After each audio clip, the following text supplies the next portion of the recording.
አዎ በደንብ ውሃው እንድፉት ተጫወቱበት። እናንተ ምን አለባችሁ የውሃ ትከፍሉ።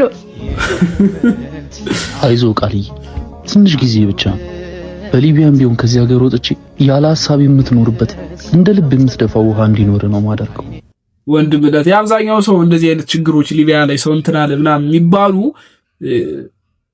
እንትን አሁን እኛ እንላለን ቀምጠው ምናምን እንላለን። ብዙ ችግር ነው ያስወጣ ብዙ ችግር በጣም እንዳታስቡ አንተ በሌለህበት እንዲደላኝ ሳይሆን ግን ይሄን ስልክ ነው እያልኩ አይደለም። በዛ መሄድ በጣም እንትን ነው ብሎ እዚሁ መቀመጥ ይችላል። ለዚህ መሞከር እንጂ ያ በጣም አደገኛ ነው። ወንድሜን ካጠገቤ እያየሁት መቸገር ነው የምፈልገው። አንድ ቀንም አይቀር ድንገት ሳታስበው ደውዬ የባንክ አካውንትን ነው ማጨናነቀው። ወይ አሁን ደውሎ ሄሎ ቃልዬ ወንድሜ ሊገሉኝ ነው። አንገቴ ላይ ስለት አስቀምጠው እያስፈራሩኝ ነው። ወንድሜ ልናገኝ የማንችለውን ብር በአካውንታቸው እንድናስገባ ሊያስገድዱ ነው። ቆይ ስታይ ደህና አልመስልም። ለምን እንደተሰደድኩ አልገባቸውም። ስንት ነው የሚሉት? ጌትም ምንም ውስጥ ገብቼ ነፃ አወጣለሁ። እኔ ነፃ ማውጣት ማይታሰብ ነው። ባይሆን ውሃ ጠምቶኛል፣ ውሃ ስጡት በላቸው።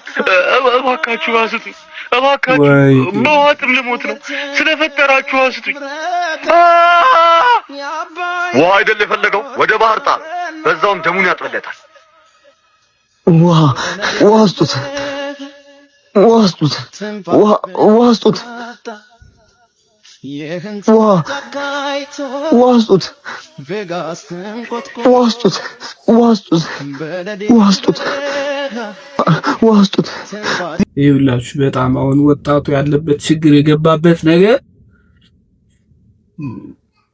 በጣም ከባድ ነው። ባይዘጋችን ለዳ ከዚህ ሁሉ የሆነ ፈጣሪና ነው ትንሽ ነገር መጀመር ይሻላል። በጣም ትንሽ ነገር እንጂ ወደ ስደት በዛ ምናምን የምታስቡ ሰዎች በጣም ጥሩ አይደለም። ጥሩ እያያችሁ ነው። እንዲህ ነው በቃ መጨረሻው። ሰው እዚህ ላይ ሰው እንደሚያወራላችሁ ወይም ደላሎች ወይም ብቻ የሆነ ሰው እንደሚያወራላችሁ ቀላል፣ በጣም ከባድ ነው። ለቤተሰብ ለሁሉም ሰው ህመም ነው እዚህ በኋላ።